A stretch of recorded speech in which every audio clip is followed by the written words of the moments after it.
उसके साथ हमने बनाना है ये बढ़िए, ये वो मेरे लिए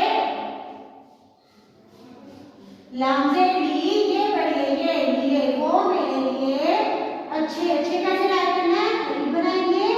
उसके बाद लाइन के ऊपर आप लोगों ने छेद बनाना है। छेद के साथ आप लोग बना देंगे बढ़िए, और छेद में बड़ा आप लोग करेंगे शब्द।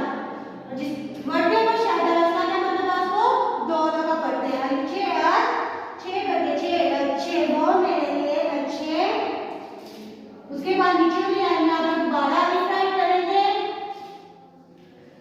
छह दोबारा आप लोग राइट करेंगे लाइन से ऊपर, छह करके छह